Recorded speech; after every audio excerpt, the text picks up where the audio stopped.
All right. So Adi, your expertise lies in helping businesses improve their efficiency and performance. So can you share with us key strategies, really effectively document processes and procedures? If you're just starting out in business, I would suggest that you really concentrate your efforts on marketing and getting new clients, new customers, new patients, whatever your business is, right? I would recommend obviously also looking at what you are doing and writing it down so you have some kind of processes. But we create and document and implement the processes and procedures with companies that are fast growing and are lacking consistency, right? So you get started in business, you figure out how to get customers, how to get clients, and then you get to a point where you go, okay, this is going really well. I need more team members. I need to hire somebody. Well, that is the point where you should actually have documented processes. You might also want to then improve your efficiency or risk mitigation, or maybe you're seeing that you were able to service a certain amount of clients, but then you're growing so fast that you're not really able to deliver the same amount, the same quality of service, where you need to document your processes and procedures so you can tell your team what to follow so you continue that high level service, etc. Definitely having systems in place. So when you get to that point, and going off of that, it's every business owner's goal is to ultimately work on the business and try to take themselves out of the business. Can some light on entrepreneurs can really achieve this level of freedom to make sure that their business is thriving at a consistent pace without them being in the day to day? I mean, if you want to be out of your business and achieve that freedom, you definitely have to extract yourself out of the business. And in order to extract yourself out of the business, you need to let others know what you're doing. And that is the knowledge transfer. And you might be listening to this right now and say, well, but I don't really know what I'm doing. I'm the owner, I'm the founder, I started it. I'm just doing, it's me. Well, it's never just you. Yes, it is you, but that is I guess, the art and the skill and the ability to identify what is it that you are actually doing that then can be replicated by others so others can come and actually do it. Definitely. And I think having those crystal clear and shared across your organization is so important for longevity to really scale a company. And I'll keep, going off of that, the processes, your processes in place and getting everybody on board to really follow those processes. What are some proven methods that, you have personally found throughout your years as a CEO, as a founder? What are those methods that are most effective to really assure that these processes be utilized cross-function around different teams? Well, when you're creating the processes, you should create it as a team. In terms of you definitely have to have somebody who will be the process champion and will be in charge of the documentation. But you also want to make sure that you are rolling it out to the entire team and get the buy-in from the team so they don't feel like, oh, it's some process that somebody basically invented or did and I have nothing to do with it. So that is very important that particular point will happen. So in order for you continue and expand, right? So you got to have that, not just continue and expand, but also make sure that those processes are followed by all. You have to do regular reviews of the processes so they don't become obsolete, because otherwise people are not going to refer to them. Make sure that when there are any edits or new processes that you are developing, that you're actually documenting those so they're going to be used and people will know them. And I mean, those are key ingredients to ensure that those processes are being followed by all. Definitely.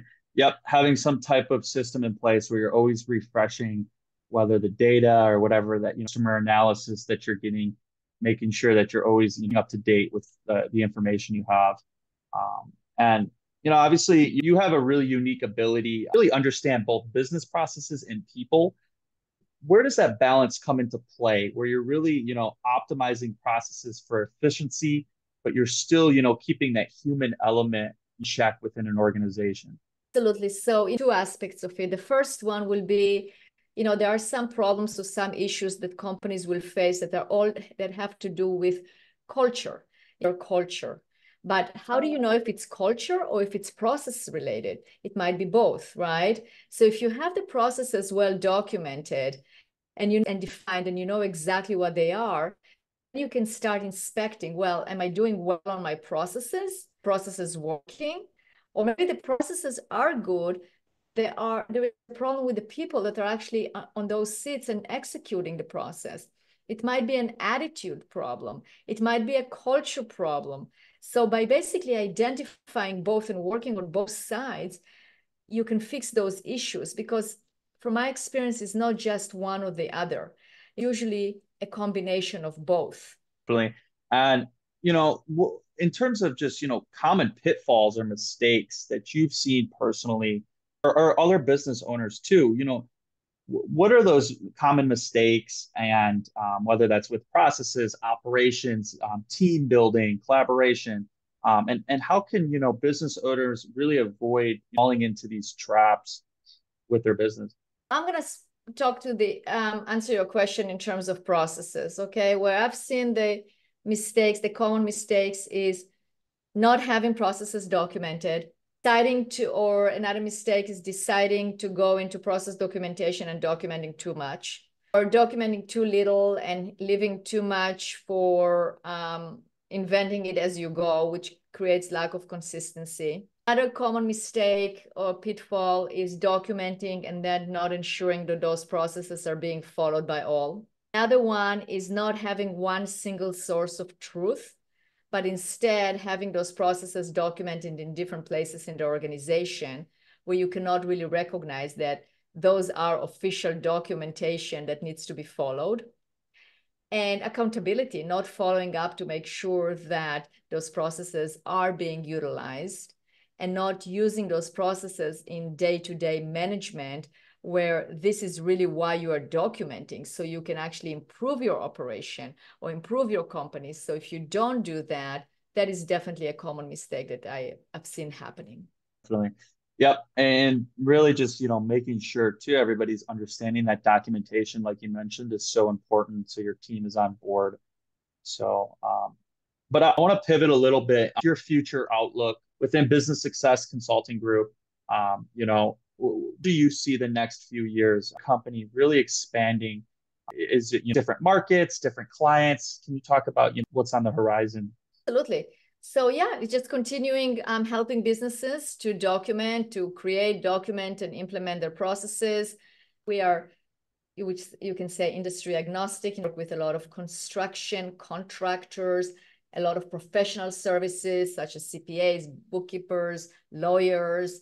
We work with manufacturers, we work with healthcare. So we work across many industries. In terms of expanding, we are growing because there's a lot of need for our services in terms of companies that want to increase efficiency, that want to do better. So we are definitely on a great growth trajectory and continuing with that. Awesome. And I'm definitely really excited to see the future with how you guys are able to scale. I want to transition. I always save a few questions for the end, more kind of rapid fire questions. So we have a little time here. The first question is, what do you feel are the key attributes of a successful entrepreneur? Courage, for sure. Ability to take risks, ability to look ahead and see the future. I think those are, and the adventure part, and doing it with fun and enjoyment. You just like, take it as an adventure. You go, okay, what's my next adventure? Where am I going to go? And be curious and be inquisitive and be interested. I think that those are key attributes that an entrepreneur should have. Yeah, definitely. Being able to kind of, see the shortcomings ahead and not get discouraged and still smile through the storm. I think that Yeah. that separates entrepreneurs. What's something in business that people think is really important but doesn't matter that much? That's a good question. I'll have to think about that. I don't have, that it doesn't matter that much. I guess, it depends on what, you can take anything and take it to an extreme and just put your attention on that. For instance, you go, yeah, quality of the product is super important. But, if you overemphasize it, right? I mean, I'm saying now put things that are not high quality. But if you start overemphasizing it and you start putting all your attention on how am I going to improve this particular product without looking at the rest, for instance, it'll be a problem, because then you're not diversifying, as in if you want to diversify as a business, right? Or if you go, okay, now I'm going to spend so much on employee training, which employee training is very important, but instead of spending also on marketing, as an example. So I think it just like anything in life, it's taking things to the extreme that shouldn't be taken to an extreme. It's not really evaluating where you are at as a business and what is important and what is not.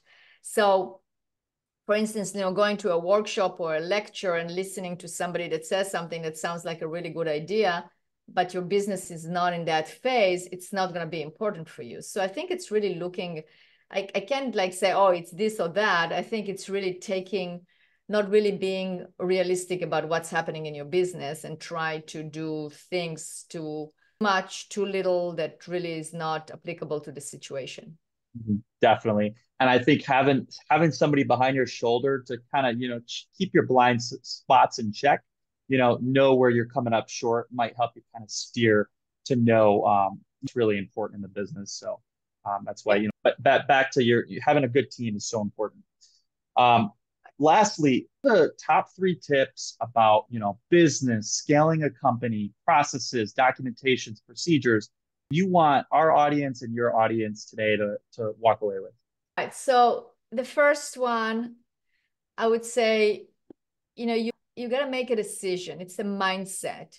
You're going to talk again to processes and procedures. So you have to have the right mindset.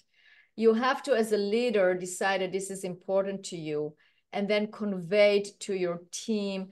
Make sure you get the buy-in, make sure that you set a good example and that you decide that this is important for you to expand, is to have well-documented processes and procedures. Second one, I would say make it accessible. Make sure that your entire team, your entire staff know where that single source of truth is and that they can utilize it. And number 3, I would say keep it alive. Make sure that you are editing, you are reviewing, you are revising as needed. So it's alive, it's a living, breathing document that people know that it is up to date, that it is there to be used, and they can trust the data written in that is written in that document, in those documents. Definitely. Yep. I think having credibility within the information, the data that you're sharing, no matter what industry you're in, is so important. You're going to build trust and credibility with your clients and your stakeholders, and that's going to really help you grow internally, but also externally, and obviously drive more revenue just by having those great processes in place. So, agreed. Yeah. Well, awesome. Definitely. If you have nothing else, wrap up here with, just, asking, where can we find you, and, any websites or anything we could put into the chat description. Absolutely. So you can find me on LinkedIn. So it's Adi Klevit, ADIKLEVIT. You can you can check out our website at bizsuccesscg.com. I also have a podcast, the System Simplified podcast, which we have almost over 200 episodes. So check that out in any podcast platform that you use. And you can also text us or call us at 503-662-2911. Awesome. And I definitely we'll put that podcast link in there as well. I'm excited. I'm going to definitely give that a listen to in my free time. So, but it was an honor having you, Adi, and joining you on the show today. And really looking forward to the next year you have within your business and personally too. So. Thank you, Alex. I appreciate it. Yes. Thank you. Take care. And so this is another edition of Scaling Secrets. Till next time, guys. Thank you.